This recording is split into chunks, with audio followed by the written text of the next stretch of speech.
Our Saluda County adventure began at the Batesburg-Leesville Sonic. And while it's technically a part of Aiken, a small portion does belong to Saluda. Our Saluda vacation actually came about after I read the book Breaking New Ground, which was written by the Saluda County Centennial Commission. I bought my copy online at a much higher price than what they sell them for at the Saluda County Museum. My copy is very special because it was once owned by Isabel Etheridge Mayer, who passed away at the Tidelands Community Hospice House in 2011. While she lived in Georgetown, she was born at her grandfather's Mount Willing plantation in Saluda in 1912, making her 98 when she passed. Isabel was a deeply devoted member to her church and also stayed busy as a member of the Georgetown Garden Club and the Georgetown DAR chapter.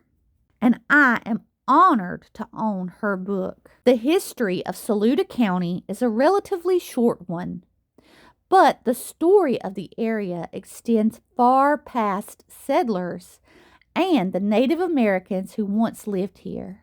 In fact, scientists believe that Saluda at one time was just a volcanic mass located in the pre-Atlantic Ocean.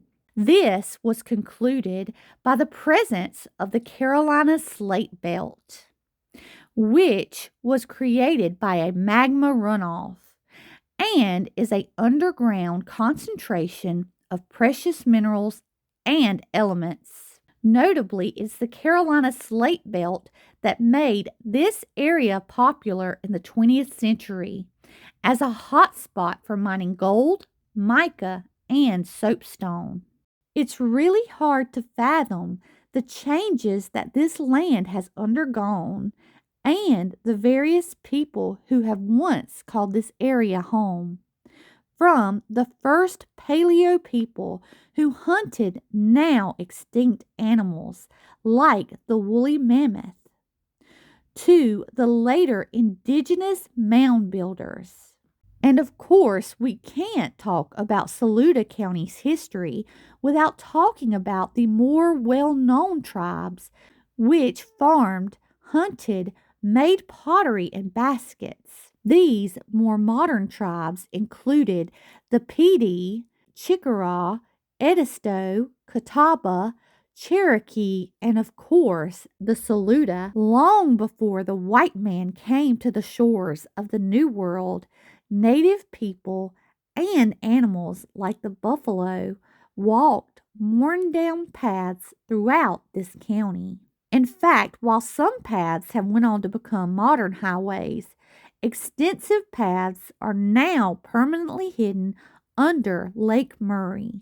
While the Spanish first met the native people of what would be South Carolina in 1500, they wouldn't come back and attempt to settle until 1526. By 1540, it's believed DeSoto was exploring what would be Saluda County in the search for gold by traveling atop a geographical ridge. Later, between 1566 and 1567, another Spaniard named Captain Juan Pablo and his 125 men also traveled to the South Carolina upcountry. While these men were focused on spreading the gospel, today they are more associated with the disease and turmoil they spread. It was the arrival of first the Spanish, then the French, and finally the English that caused many northern tribes to move southwards in order to establish trade. One of these tribes, the Saluda, was the county's namesake, and by 1695, they had established a town today known as the Saluda Old Town site. Notably, this inaccessible area has mounds that were built centuries prior to the arrival of the Saluda. While very little is known about the Saluda people, they lived by the river between Campbell's and Highway 121. By 1712, the Saluda tribe all migrated back to Pennsylvania to join the Shawnee.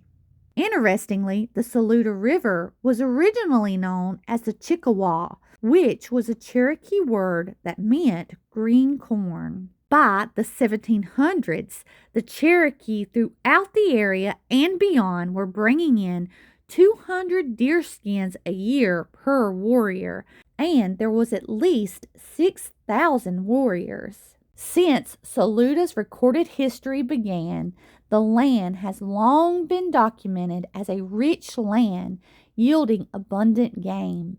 In fact, the first white man was lured here by its bounty, and it wasn't long before trappers and traders made their way here. It was also discovered that due to a subtropical climate, along with getting an average of 36 inches of rainfall a year, and the numerous creeks and rivers created a rich bottomland, superb for growing various crops. In addition, with the mixture of rich dirt, clay, and sand, wild fruit like peaches abounded. But life wasn't easy. Initially, hardy settlers struggled to etch out a living, but the people who found a home here, like in many frontier areas, not only survived but grew stronger. These early people not only worked the land, but eventually built grist mills, stores, and houses of worship.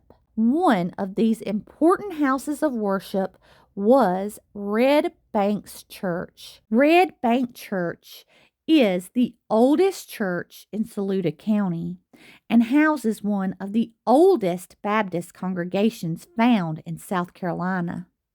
The church was founded February 1784, just after the Revolutionary War. Members initially met outdoors beneath a bush arbor, which was common for early churches. Two of the church's early founders included Mark B. Travis and James Boham, both of whom had sons who ended up being heroes in the Battle of the Alamo. Eventually, a log meeting house was built on land donated by Robert Newport, and a wooden structure followed. By 1911, the present Greek Revival-style church was built. It was designed by Joseph H. Casey, who also designed much of Anderson University.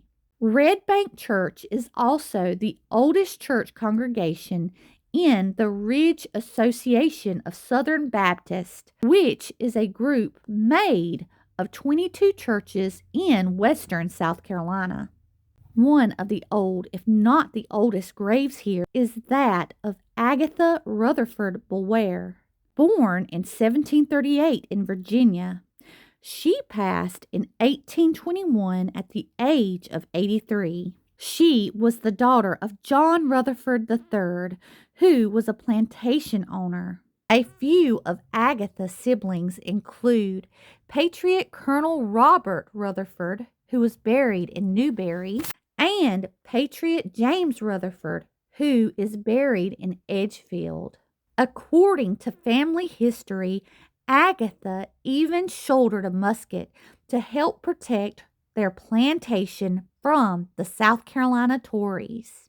Eventually, Agatha married her husband James, and together they had at least 5 children. While not much is left of the Native Americans that lived here now, initially it was the large Native presence in Saluda County that discouraged settlers, and people at first settled in the surrounding areas of what is now Abbeville and Edgefield counties. Later, it was this large presence of Native Americans that actually made Saluda a tourist attraction, as people came from all over in search of Native American artifacts. In fact, it is documented that in the beginning of the turn of the century, trainloads of people would spend full days collecting arrowheads and pieces of pottery here. Of course, as more settlers came, eventually people did move to Saluda. With the addition of more settlers, eventually disagreements and various wars throughout Carolina occurred. Two of the earliest being the 1711 to 1713 Tuscarora War that is now associated with North Carolina, and the 1715 to 1717 Yamasee War, which almost destroyed the colony. Between 1751 and 1752, the Cherokee and Creek were at war with each other, and the bloodshed among them spilled over to involve the new settlers living here. In addition, between 1750 and 1755, the Savannah tribe caused a great deal of grief to the backwoods settlers, killing entire families, including women and children. One amazing story of the resilience of the women at the time in Saluda is that of Mrs. Stephen Holston, who was alone for some time as her husband was gone. In 1753, a group of Cherokee coming from Charleston stopped at her cabin near the Little Saluda River and demanded supplies. She conceded to their wishes, only to find them back at her cabin that night, trying to break down the door. In a brave and desperate act, she bundled up her infant child and escaped out the cabin's back window, running several miles to a neighbor's house. Fortunately, the Cherokee were happy raiding the cabin and didn't pursue her.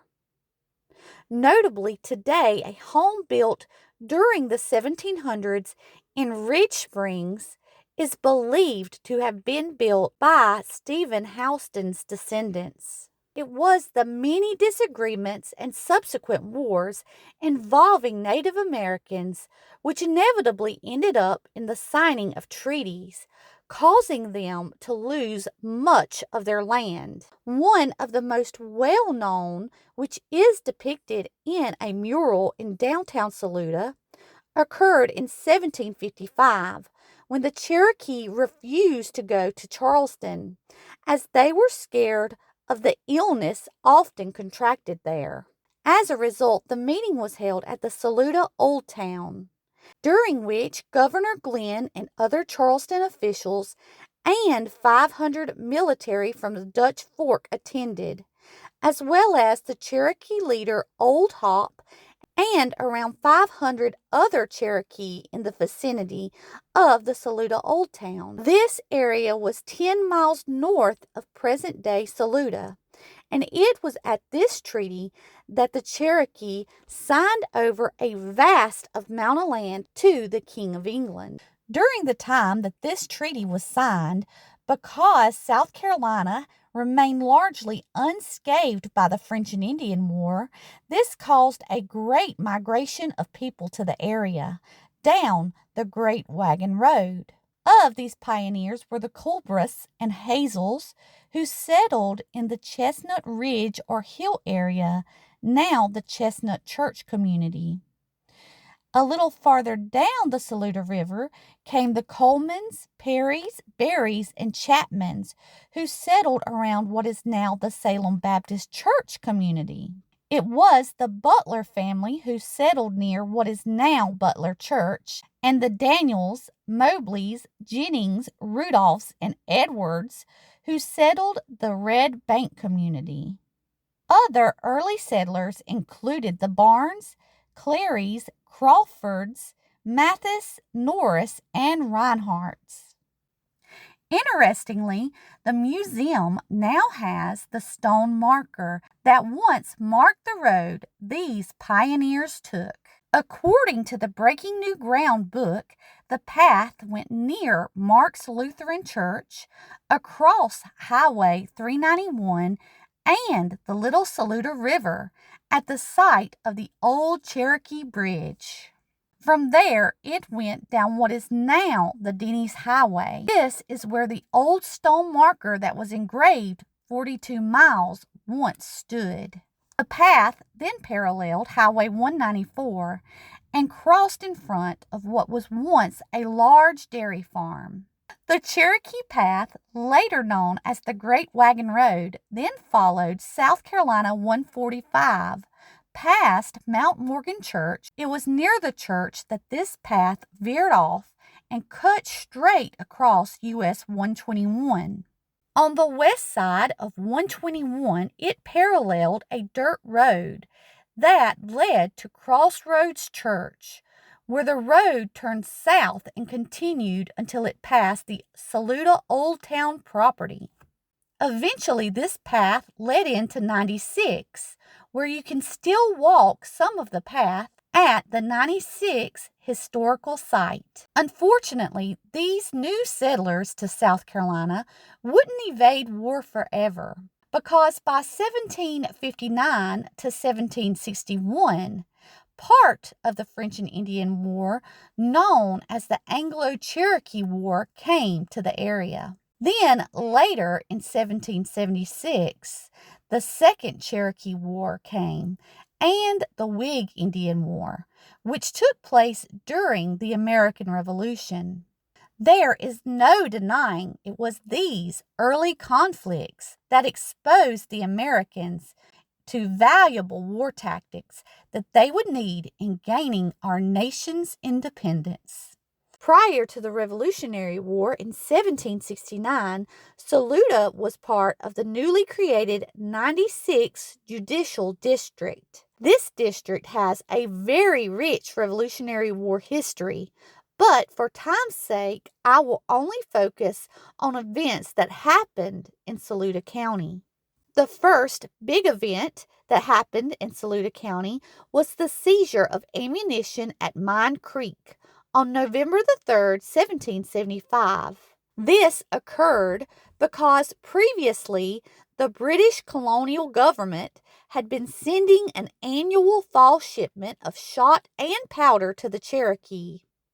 Those shipments had stopped after the royal governor fled to a warship in the Charleston harbor. At this time, the Patriot Council of Safety ran the government by martial law. While the Cherokee ultimately sided with the British, they hoped that by continuing to send the shipment, they would gain the favor of the Cherokee. However, the loyalist Patrick Cunningham had a different idea and stepped in with his 60 to 70 loyalist men. Cunningham also took some prisoners that day to the fort at 96. This seizure of arms at Mine Creek inflamed tensions in the region. The event is considered to be a prelude to the first land battle of the American Revolution in South Carolina, the Battle of the Great Canebrake. During this war in what would be Saluda County, an influx of pro-British men came through via the Saluda River as they made their way to St. Augusta, Florida, where they were trained and uniformed as British professionals in the South Carolina Royalist Regiment. While I can't find any documentation online, according to John Chapman, after the Loyalists were defeated at 96, Captain Neely Cargill and his men went to the home of Captain Solomon Pope. And while they didn't find Solomon there, they did arrest Aaron, Joe, and Fred Pope.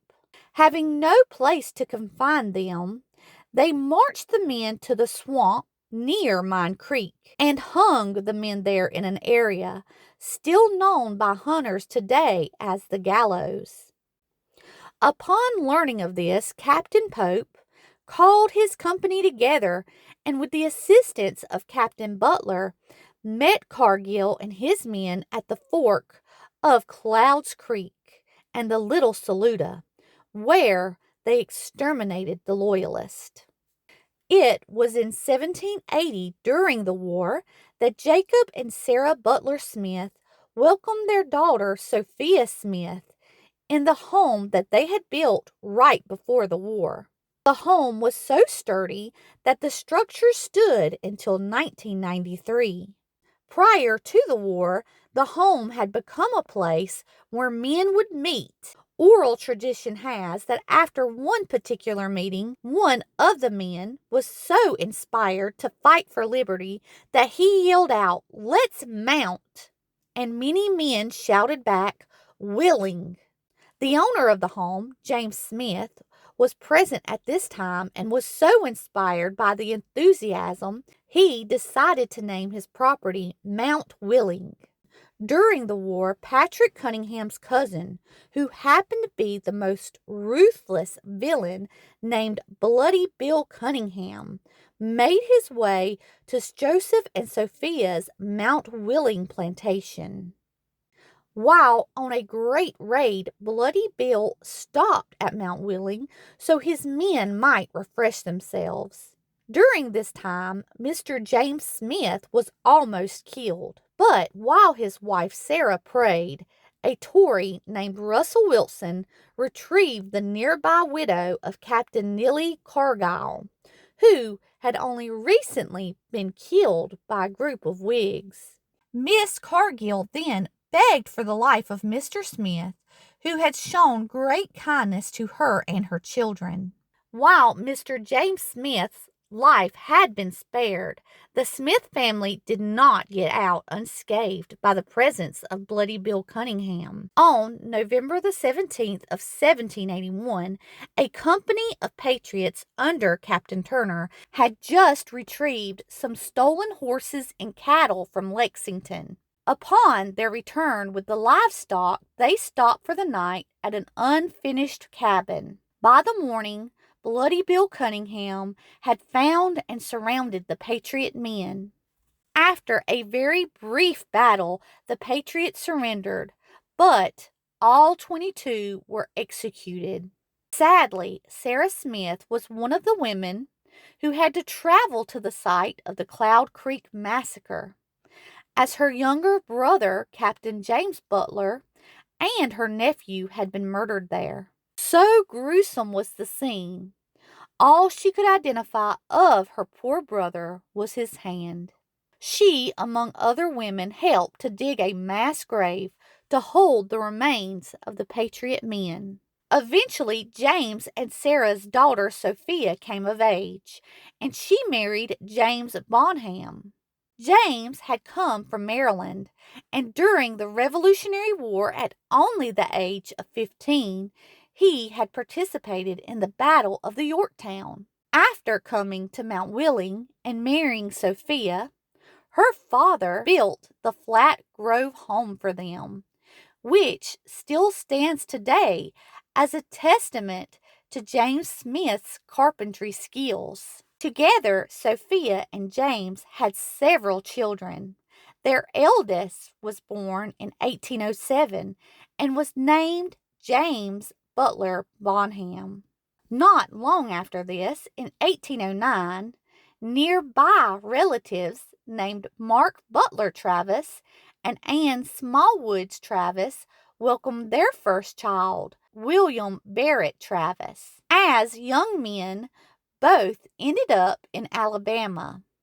While there, James would practice law, and Travis went on to teach, practice law, and even published a newspaper. Sadly, in 1831, after a failed marriage, Travis fled to Texas to start over. While in what was then Mexico, Travis was part of a group who opposed the Mexican government. After the war broke out, Travis immediately took part and earned the rank of lieutenant colonel. Besides being in the cavalry, Travis was also a recruiting officer, but unfortunately he had a hard time getting people to enlist. I'm unsure if Travis had anything to do with it, but that was also the year that his second cousin James quit practicing law to join him in the fight for Texas independence. During James' time in service, He and Sam Houston quickly developed a mutual admiration, and Houston recommended that he be promoted to major. On January 19, 1836, James Bonham would arrive at the Alamo garrison. By February 12th, Travis would come to the Alamo. By February 23rd, Santa Anna began his attack on the Alamo. The following day, Travis wrote a passionate plea for reinforcements. The letter concluded with the immortal phrase, "Victory or death." James was the courier who delivered the letter successfully, slipping past the Mexican lines. James was unable to make it back through the enemy lines until March 3rd, but somehow was successful in delivering a letter from Robert M. Williamson, which assured Travis that help was on the way and urged him to hold out. On March 6, 1836, following a 13-day siege, Travis, Bowie, Davy Crockett, and James Bonham were killed in the pre-dawn attack, along with 118 to 250 other defenders during the Battle of the Alamo. The Mexicans overran the fort surrounding it, using ladders to climb over the walls, and broke down the fort's defenses. Legend has it that within a few hours of the final gunshots being fired, Santa Anna ordered a company of dragoons to gather wood and burn all of the bodies of the defenders. Travis was only 26 years of age at the time of his death, and James was 29. By April, Sam Houston took revenge on Santa Anna during what would be the decisive last battle of the war, under the rally cry, "Remember the Alamo." While I wanted to visit the museum, it was unfortunately closed on our first day, but we did make sure to check out the 1913 horse trough made from granite that was mined here, and the Travis and Bonham Memorial. 6 miles northeast is a family cemetery at Butler Church, and is the grave of Colonel Pierce M. Butler, governor of South Carolina from 1836 38. During his military career, he was a captain in the Army, a lieutenant colonel in the Seminole Wars, and a commander of the Palmetto Regiment in the Mexican War, when he was killed in battle on August the 20th of 1847. The Palmetto Regiment, a South Carolina volunteer regiment in the Mexican War, entered service in December of 1846 and was part of the Winfield Scott's Army. At the Battle of Churubusco, its commander, Pierce M. Butler, was killed, leading a charge in the face of devastating fire. The unit was in the vanguard of the final assault on Mexico City and the first to plant its flag on the city walls. By this time, we made our way out of downtown Saluda. After leaving town, we headed to the old Emory School. On the way, we passed some beautiful landscapes and homes.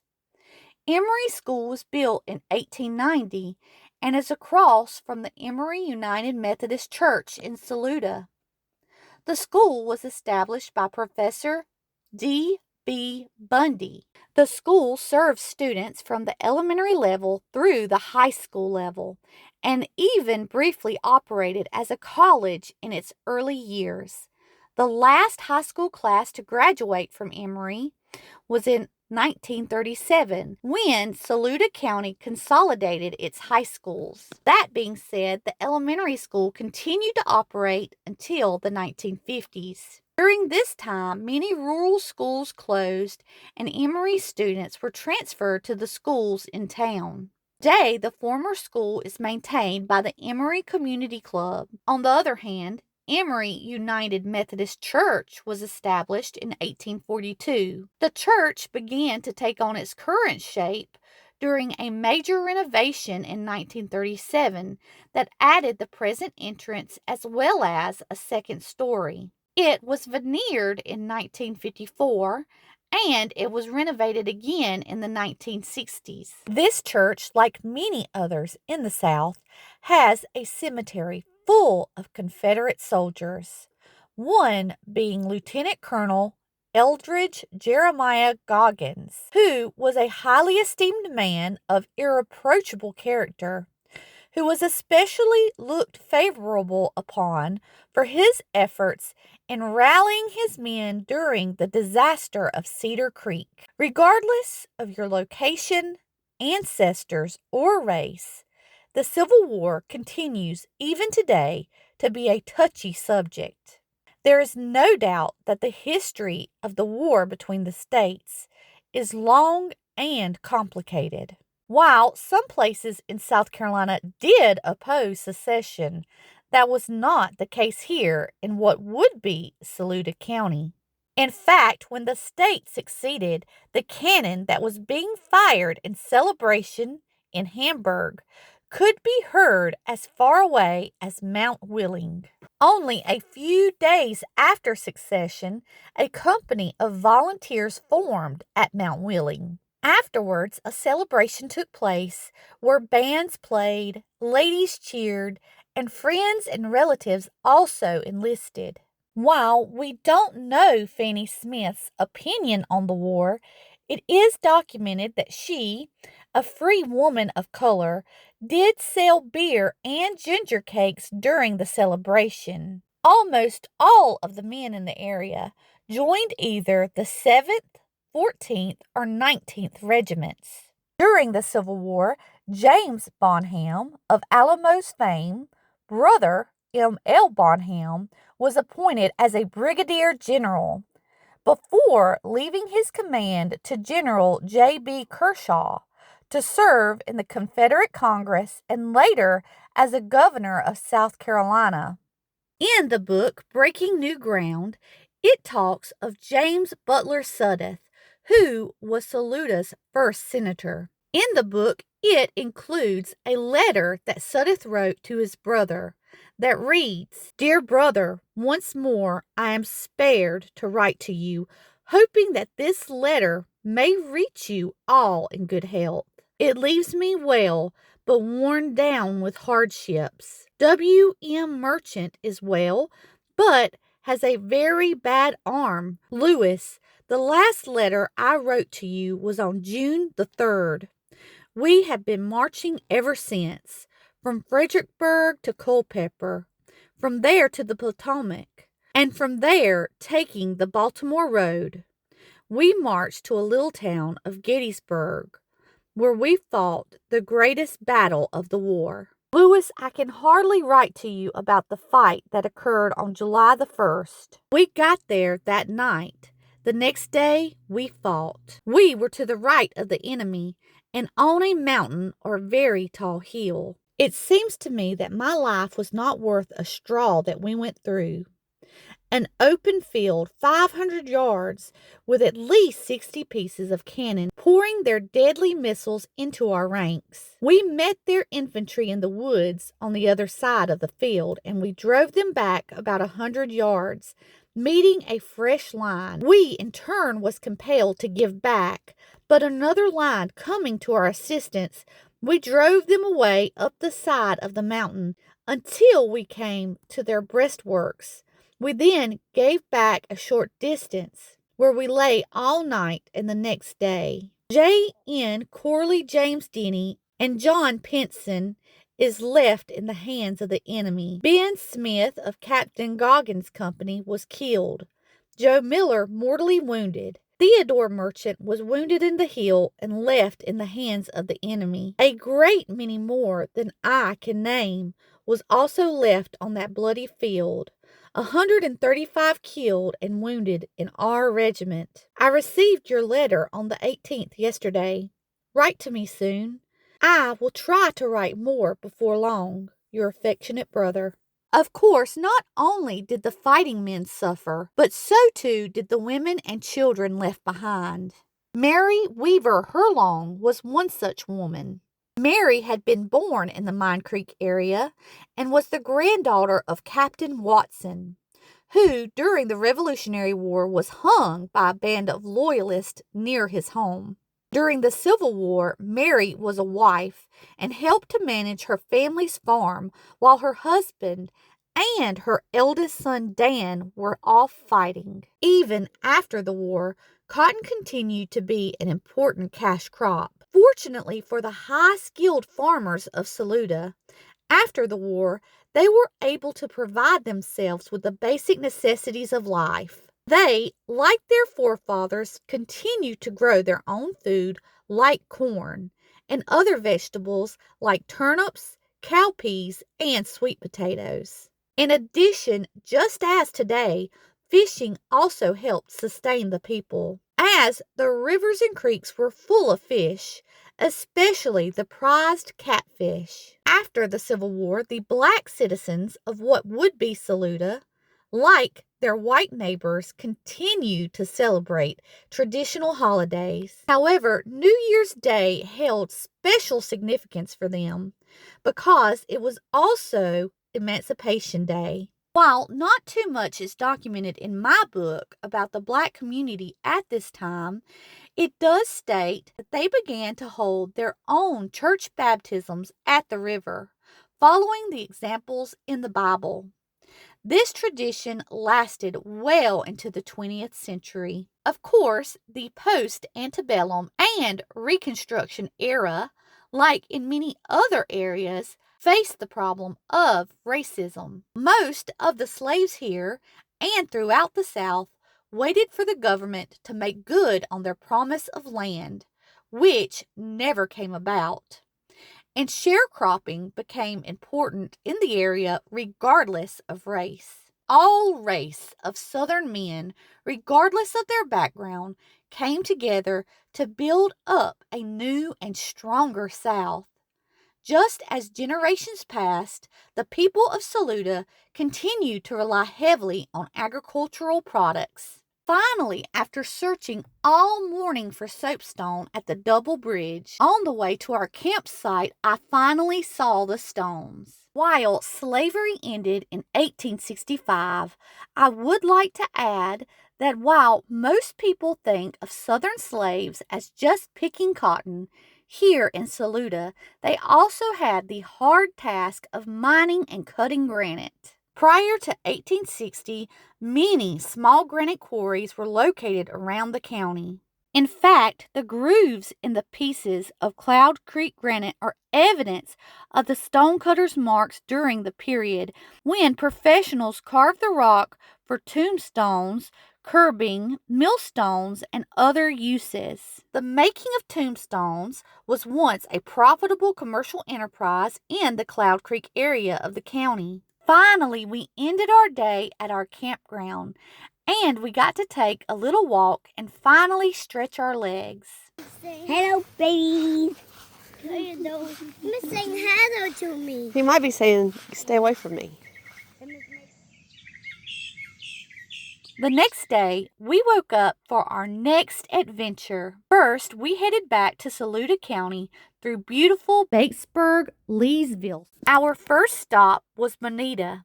Moneta, South Carolina is a historical community that straddles Aiken and Saluda counties.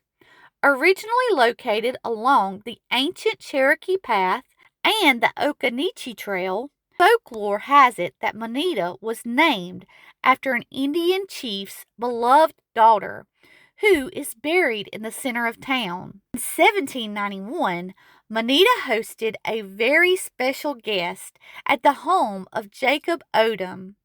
This site was approximately halfway between Augusta and Columbia, and is where George Washington spent the night on May 21st on his trip northward through South Carolina. During his stay, Washington was escorted by Colonel Wade Hampton, Thomas Taylor, and Mr. Robert Lithgow.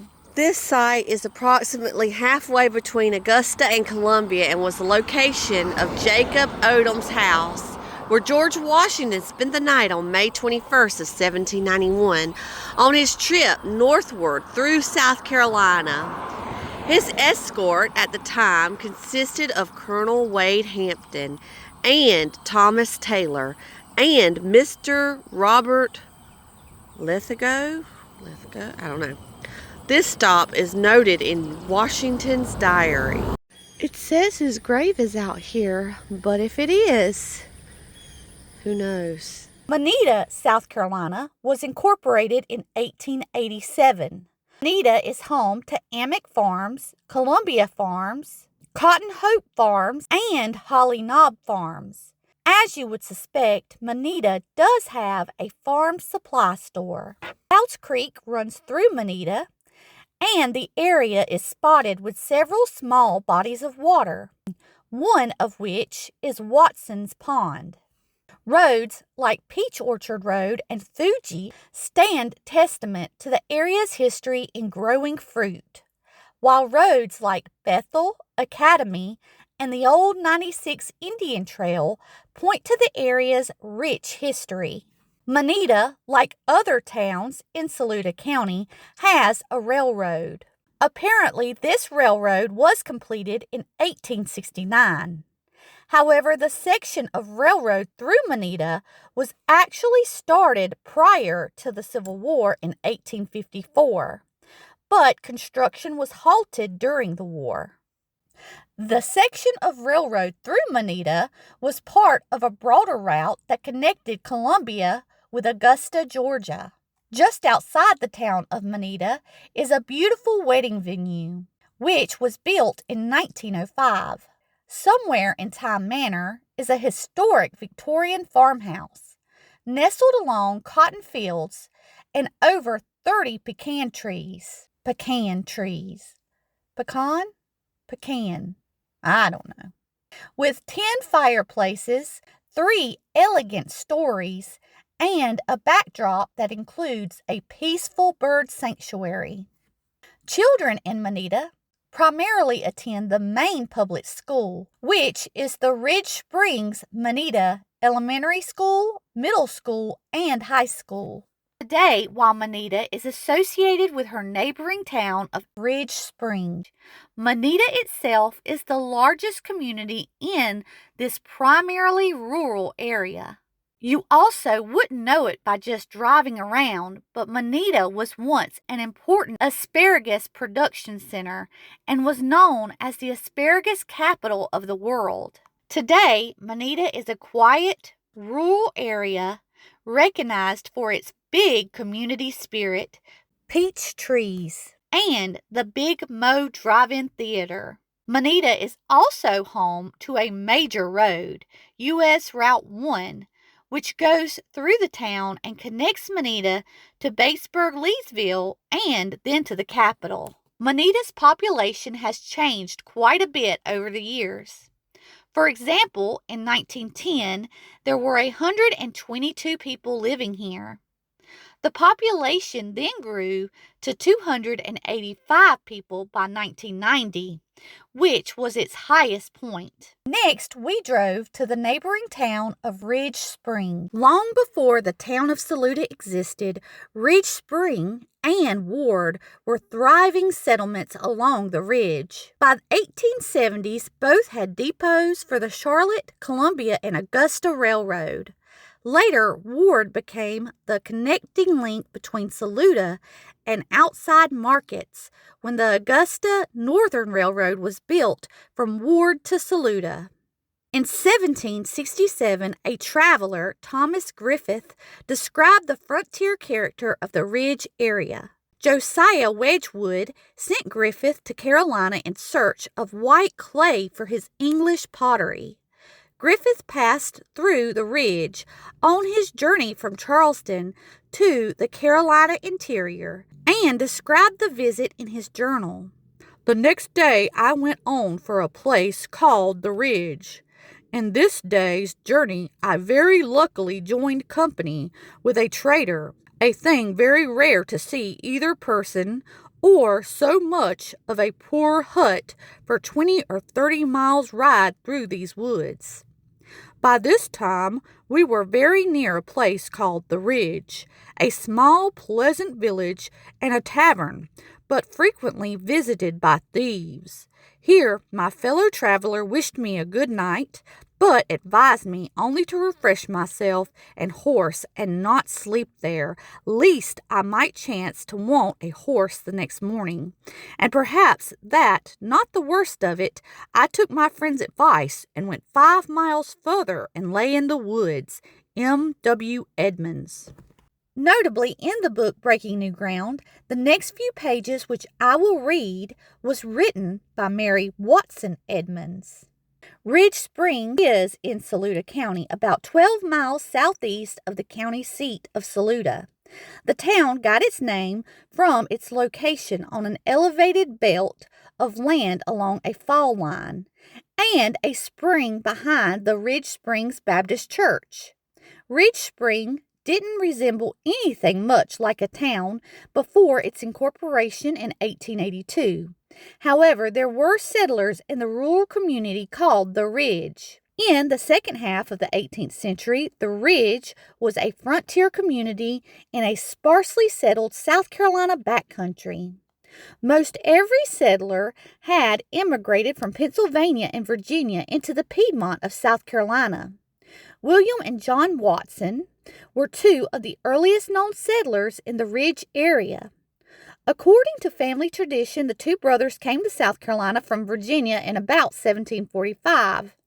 Written records show that in 1758, William Watson was granted land near Clouds Creek adjacent to the land he already owned. A plat associated with the land grant shows a dotted line marked Path to William Watt's house. Moses Powell, another early settler of the area and perhaps the first person to live in the limits of the present-day town of Ridge Springs. Powell was granted land in 1763, and a plat of land in 1771 shows a dotted line marked Path to Moses Powell's house. Barnaby Pope, John Anderson, Edward Crouch, and William Lamar also received grants of land in the area before the American Revolution. In the 1760s, the backcountry, including the Ridge, lacked most of the social and political institutions of a stable society.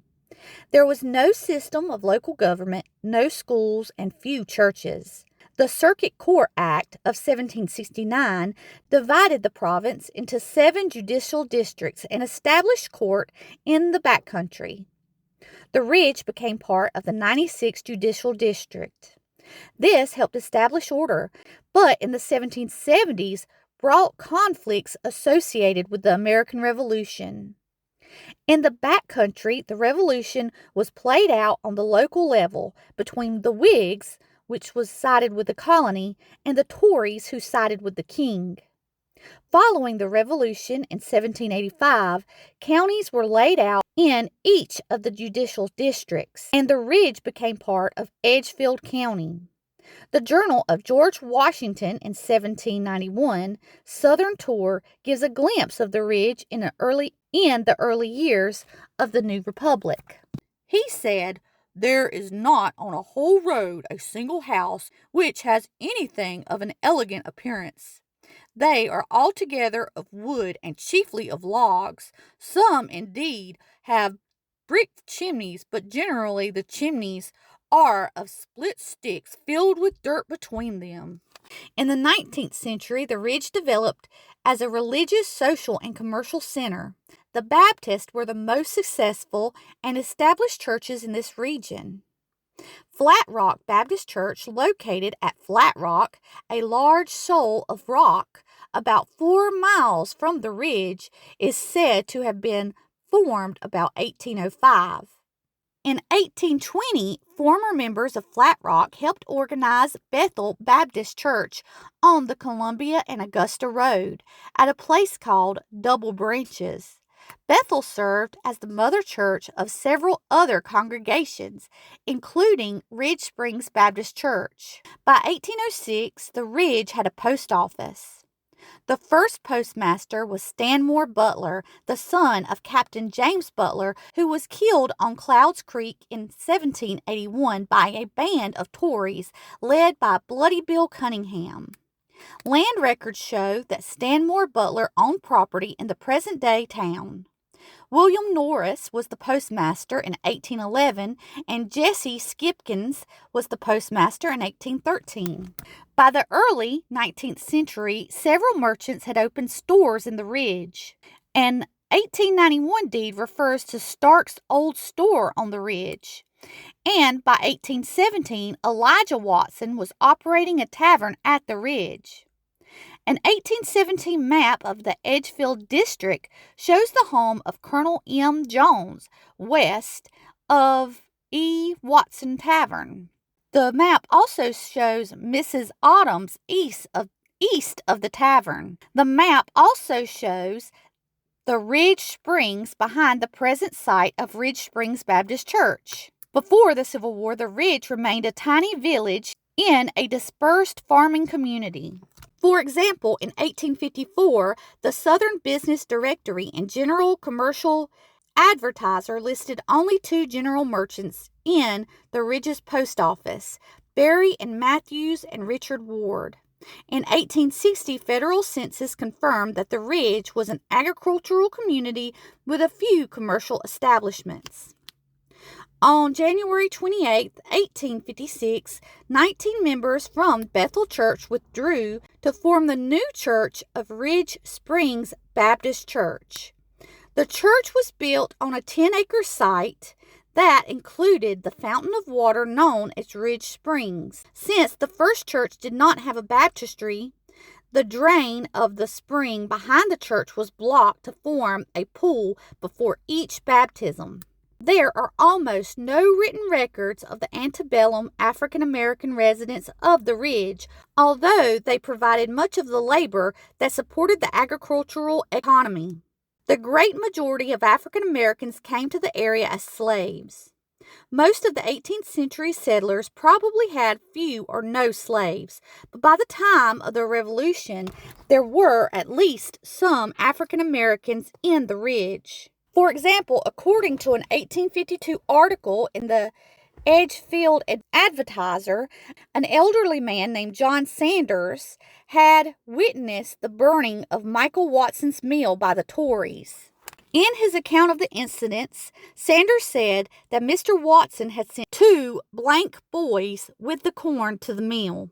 In 1790, African Americans formed less than 28% of the population of Edgefield County, but the slave population in the district greatly increased in the first half of the 19th century. In 1860, on the eve of the Civil War, African Americans formed over 60% of the population of the Edgefield district. Not all white farmers owned slaves or land, however.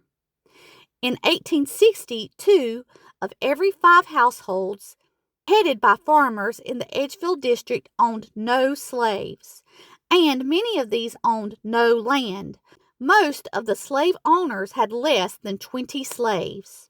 In 1860, there were 24,060 slaves and only 173 free blacks in the Edgefield district. Several of these free blacks lived in the Ridge area. The Ridge Springs Baptist Church indicates about 70 slave members when it was organized in 1856. After South Carolina seceded from the Union in 1861, almost 60% of the eligible men in the Edgefield district fought for the Confederacy. Many men from the Ridge area volunteered, and the women of the Edgefield district formed associations to raise funds for purchasing and producing clothing and supplies for the volunteers. The women in the Ridge area organized the Ridge Springs Church Relief Association. The end of the Civil War brought enormous change to the lives of both the black and white citizens of the Ridge. Besides bringing social and political change, the Reconstruction period linked Ridge Springs to the markets in Columbia and Augusta, Georgia, with the railroad. The state legislature had chartered a company to build a railroad from Columbia to Augusta in 1858, but the Civil War delayed construction. The Charlotte, Columbia, and Augusta Railroad was completed in 1869 to 1870. By 1871, there was a depot in the community, which is now named Ridge Spring. Writings from the 1890s, John Chapman related that Ridge Spring had sprung up like magic, and after the construction of the railroad, the 1880 to 1881 South Carolina Gazetter reported that the Ridge Springs had 3 stores doing very good business, shipping from 500 to 1,000 bales of cotton annually, and 2 white churches, Baptist and Episcopal, no schools, and a population of 50, with railroad and express offices. After the war, several churches were organized in the Ridge Spring area. In 1865, a group of freedmen organized the Ridge Branch Baptist Church under a bush arbor. Several white congregations were also organized as Ridge Springs grew. In 1872, the Episcopalians began to organize a congregation in Ridge Spring. The Carpenter Gothic Church was constructed by Caleb Watkins and Paul Jones Quarterbaum as superintendent. The first service was held in the new church in 1873. In the 1870s, Robert B. Watson was a South Carolina pioneer in growing peaches on a commercial scale. Watson cultivated a variety of fruit and vegetables for his family, and he decided to market some of the surplus of peaches and shipped the first peaches from Edgefield County in 1872. The first shipment was packed in wooden boxes with small slits for ventilation. Watson was also an innovator in the cultivation of asparagus. He grew the crop for the first time commercially in 1887. The state legislature chartered the town of Ridge Spring on December 23, 1882, and by 1889 the town had a population of 300. The merchants included D. G. Barr, M. Grant, W. H. Kennedy, W. A. Merritt, J. R. Watson, and J. C. Watson. J. H. Quarles was a blacksmith. In 1895, Saluda County was formed from the section of Edgefield County that included Ridge Springs. By 1900, Ridge Springs had a population of 411. The accomplishments of numerous black residents of the Ridge Spring area in the late 19th and early 20th century were impressive in spite of the economic, social, and political restrictions they faced. In 1919, publication described several prominent African Americans in the Ridge Springs area. Although cotton continued to be a main cash crop after the Civil War, Ridge Springs farmers also grew potatoes, melons, and truck crops. The melons were shipped to markets outside of the area. A newspaper clipping reprinted in Carolyn Guess Watson and Louise Boatwright's Alexander's History of Ridge Springs describes the ridge in 1894. Fruit growing and trucks farming engrossed the people of this section. Dr. James A. Merritt and Dr. John Boyd Dubose have celery farms. This delicious vegetable and nerve tonic grows wonderfully here and is equal in quality to the most famous Michigan celery. Ridge Springs was a thriving community in the first 2 decades of the 20th century. The first bank, the People's Bank, was organized in 1905 by Dr. Fletcher Gladstone Asbill as president. A second bank, the Farmers and Merchant Bank, was established in 1918 by Gerald Joshua Watson as president. By 1928, Ridge Spring had a population of 650. An unpublished map of the town drawn in the 1920s show a row of brick stores, some of them 2 stories on each side of Main Street. These businesses included 2 drugstores, 2 banks, and a hardware store, and numerous general merchandise stores. The town even boasted a movie theater. Inserts on the map depict Ridge Spring Gin, and R.M. Watson's packing house. After the boll weevil arrived in the 1920s, Ridge farmers began cultivating asparagus and peaches more extensively. They formed a co-op the Moneta Asparagus Association for marketing the product. The asparagus industry flourished in the Ridge until the late 1940s. The Ridge farmers were focused out of the business by competition from New Jersey. The New Jersey farmers were closer to the markets and didn't have to pay the freight cost of South Carolina farmers. In 1937, peach growers from Moneta to Trenton formed the Ridge Peach and Vegetable Association to market their crops. The first office was in the People's Bank building. The brick building on the East Main Street was built in 1947. In recent years, farming has declined, and many Ridge Springs citizens commute to work in nearby towns. Next, we drove to the town of Ward, so I will be reading Ward's Ward, a little town that goes back a long way by Bella Herlong. John Chapman, in his history of Edgefield County, states in his description of Norris Township that it lies in the eastern border of the county and embraces a considerable portion of the Ridge Plateau, from the Lexington County line west to the Ward Township. The 1817 surveyor's map of Edgefield District, which Chapman includes in the history, marks the present-day town of Ward only by the words W.M. M. Span and Henry Span. Chapman does not include the history of the Ward Township or the town of Ward in his history of the county. Ward was, however, by the 1890s, when Chapman published his work, a thriving town on the Charlotte, Columbia, and Augusta Railroad. Located about halfway between Ridge Spring and Johnston. It was the terminus for this railroad for 5 years. The town is located on land that was once part of the plantation owned by Clinton Ward, its founder. He was the son of Richard Ward, who married Ferby Bush. After Richard secured land, he built a 2-story elegant house near where Bodie's greenhouse is today. Clinton Ward was born in 1828, was educated at the Old Field School of the county, married Martha Lott on July 2, 1850, and established a home on the plantation adjoining that of his father.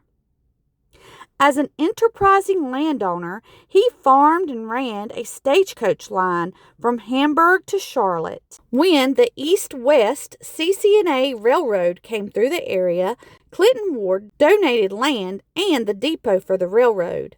Thus, the settlement that grew up around the depot was first called Ward's Depot. Later, the name became Clinton Ward.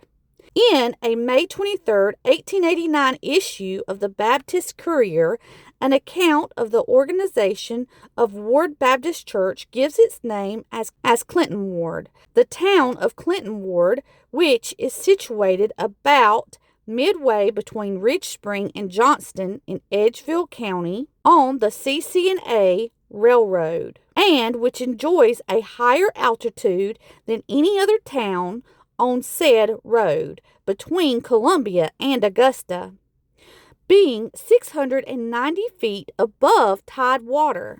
Just had the pleasure of having a Baptist church organized within its borders.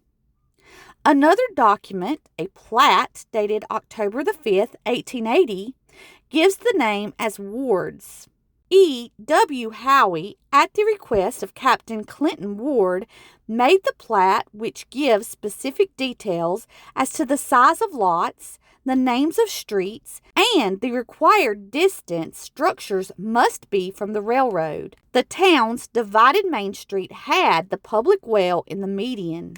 In the Edgefield Advertiser of February 8, 1883, there is a notice of the addition of a new business, T.S. Wright & Son.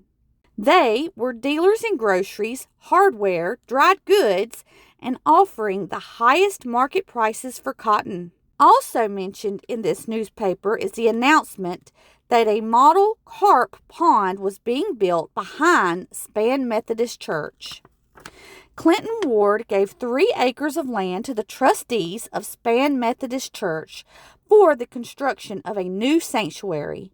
Later, he gave land for the Ward Baptist Church, which his wife Martha Ward furnished with pews, an organ, and a bell, according to church records. The Span Methodist Church Cemetery has a likeness in stone of Clinton Ward, the founder of the town and the man who gave it its name. This statue is the only one in Saluda County, which is listed on the National Register of Outdoor Sculptures. The German sculptor Collerus prepared the plastic mask of Clinton Ward's face in order to copy his exact features so that the statue would be as lifelike as possible. By the end of the century, J.P. Buzzhart's lumber business in Ward became the largest market on the railroad line, shipping from 5 to 20 carloads of lumber per day. Ward also had 2 drugstores, a cotton market, and a bank. Then, in 1911, when the Augusta Northern, a railroad from Ward to Saluda, was completed, businesses in the town grew and prospered. From 1911 until 1940, this railroad tied the town of Saluda to the railroad line. Cotton and lumber were shipped on this train and transferred in Ward to the Southern Railway line. Peaches were also shipped from local orchards on the Augusta Northern. In 1936, this train brought 26 carloads of cows to Saluda from the Dust Bowl. Saluda farmers boarded these cows on lush green pastures of the county for 50 cents per month. Passengers from Saluda also rode the train to Ward to make connections for rail travel to other destinations. For years, the Saluda elementary students would experience a train ride by taking the train to Ward, and after 1940, when the railroad was disconnected, they would ride buses to Ward and then take the train to Johnston as a field trip. Ward also had a large brick public school. After it closed, students traveled by bus to Ridge Spring. The school building was used for a while as a peach packing shed and as a warehouse. Then, in 1986, the Mount Alpha Baptist Church bought the property and made it a sanctuary. Ward also had an excellent private academy, the Clinton Ward Institute, which Clinton Ward endowed in his will and which operated for many years. Miss Marion Edison, a lifelong resident of Ward, graduated from this institute and today has in her yard the stone sign which marked the institute. One important fact about Ward is that older residents recall with pride that the Bank of Ward was the only Saluda County bank that remained open after the stock market crash during the Depression of the 1930s. The history of Ward predates the town of Saluda by many years, and the inhabitants cherish that history. Today, the town is still an incorporated entity with an elected mayor, and it boasts a post office and several stores. Each year, the citizens of Ward celebrate their history and commemorate the founding of their town and the foresight of its founder, Clinton Ward, at the Clinton Ward Festival, where they gather to watch the parade and talk of recent happenings near the sign that points out to the world that they live in the town of Ward. I can't talk about the story of Saluda County without talking about 1895, when Senator Bill Tillman felt it necessary to write a new constitution for South Carolina. As soon as it became evident that a convention was possible, B.W. Crouch, a Saluda schoolteacher, began writing the Edgefield paper to advocate for a new county. During this time, there were a lot of places hoping to form a new county, including the people of Greenwood.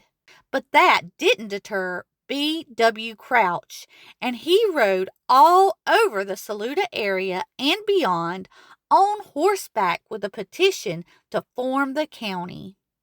Of the people in charge of the decision, only Dr. Zimmerman was not committed to the idea of Saluda County. During this time, there was also some disagreements about the name, as some people believed it should be known as Butler County. Moreover, on September the 14th, an act about the counties not taking land from more than one existing county was considered. This made the idea of Saluda County impossible. But B.W. Crouch wasn't about to give up and made his rounds encouraging delegates to vote down the act and pass the Price Resolution and the Durham Amendment. All seemed to be going as planned until Tillman heard the name of the county would be Butler. Being firmly against the aristocrats of the South, this made him irate. After learning of this, B.W. Crouch encouraged Tillman to have a vote. This idea upset many Butler supporters, as the name was fitting and worthy.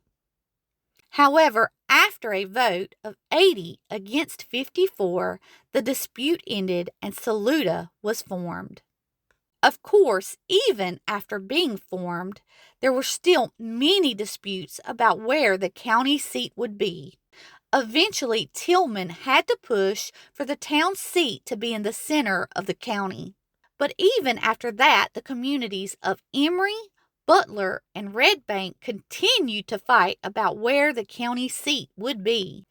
An election was held, but after all the headache, Tillman had already marked an X on the map and afterward is quoted as saying, "Now go back there and drive a stake."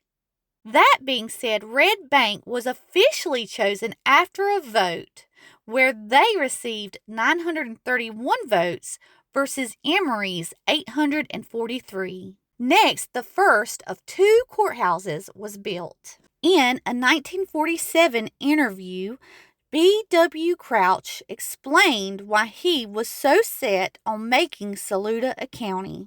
He stated the following: "Prior to the war between the states, there was no more substantial or influential type of people in South Carolina than those who lived in what is now Saluda County.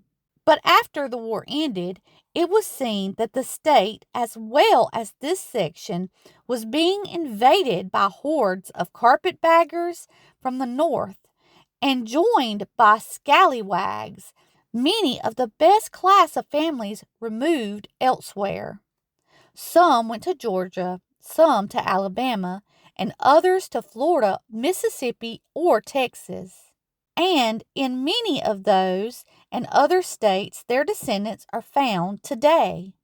Being isolated alone from any other town with nothing to induce others to come in and take the place of those moving away, this section had no future, and in the end would be entirely in the hands of those who could hardly maintain themselves on the lowest plane of living.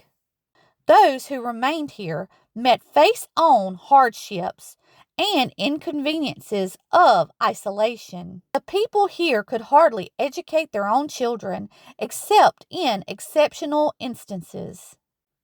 They went elsewhere, never to return, nor did they return, and their energy, talents, and abilities were given to other portions of the country.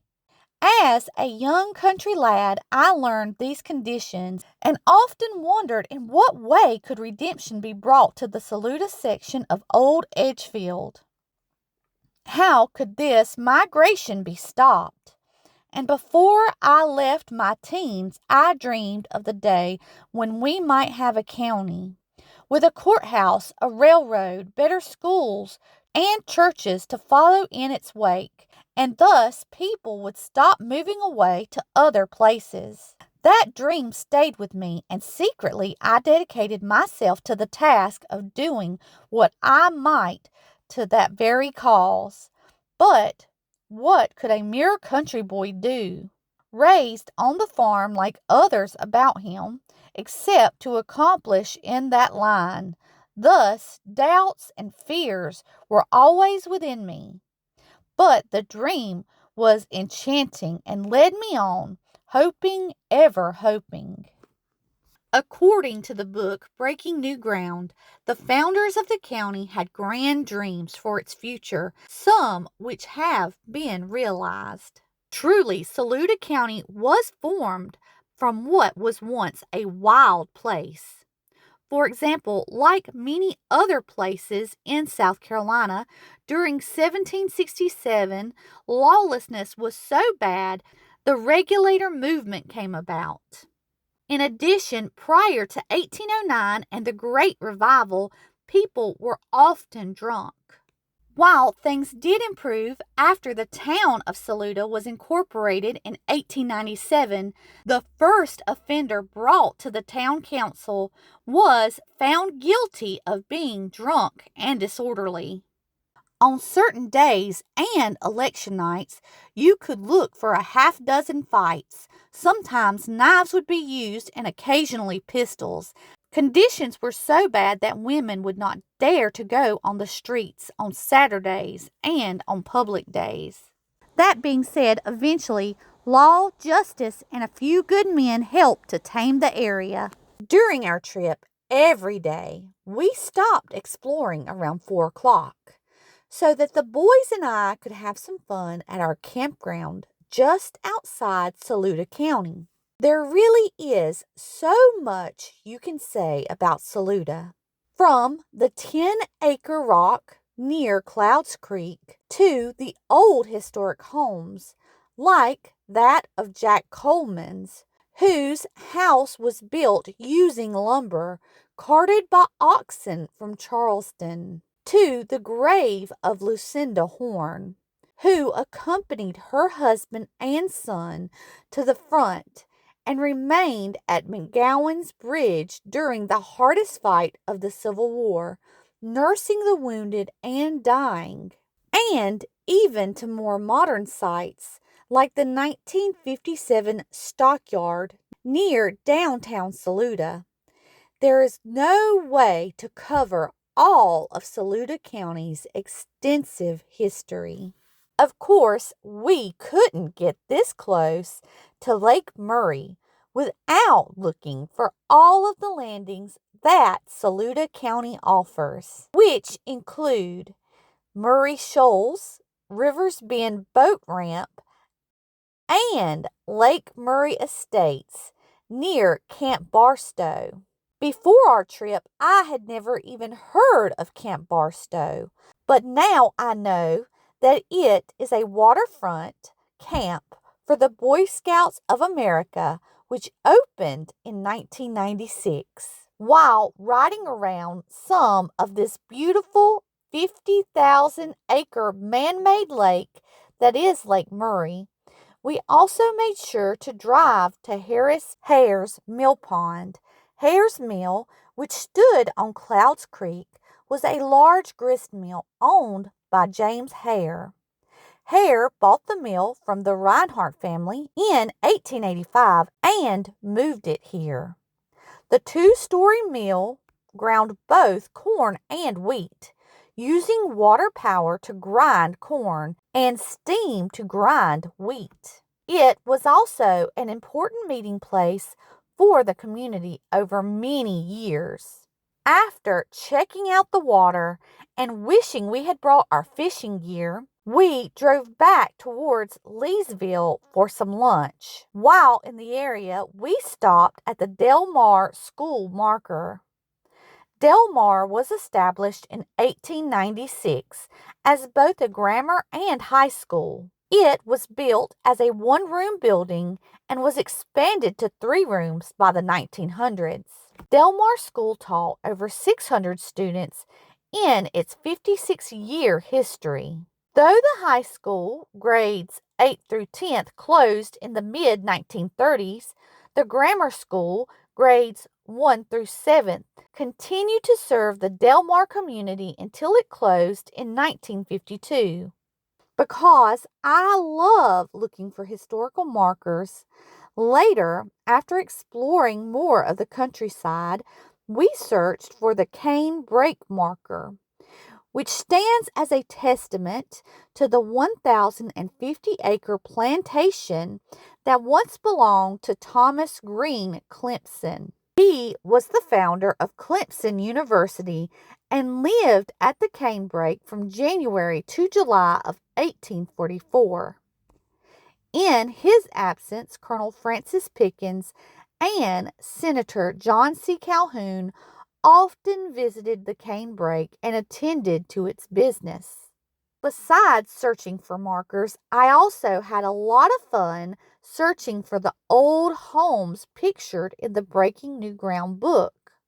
One of the most exciting buildings that I found was actually not a home, but at one time was the Denny's store at Denny's Crossroads. This store operated in 1870, and at one time the second floor housed a school.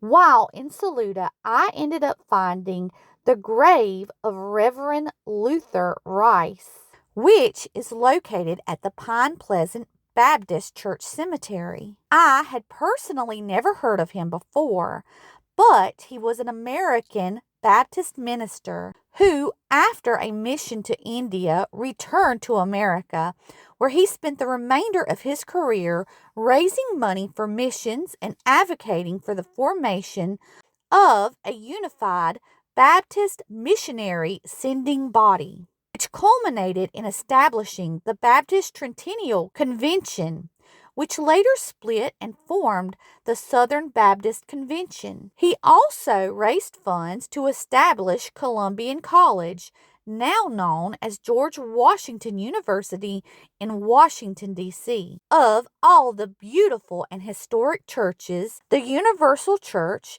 is down a long dirt road, and while nothing much is left today, it is really neat to see. I only just found out that sometimes this church is referred to as Devil's Church, though I'm not sure why, especially when you consider its congregation believed all people will ultimately be saved and reconciled with God through God's love. It is officially known as Bethel Universalist Church, which is in the old Mount Elon community. The church was originally organized in 1887 and was built in 1888. It was last used as a church in the 1960s.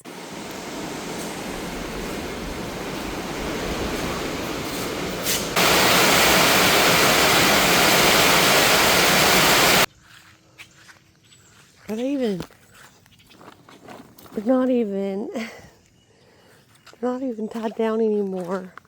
Look. On our final day, we finally got the opportunity to stop and visit Saluda County's museum.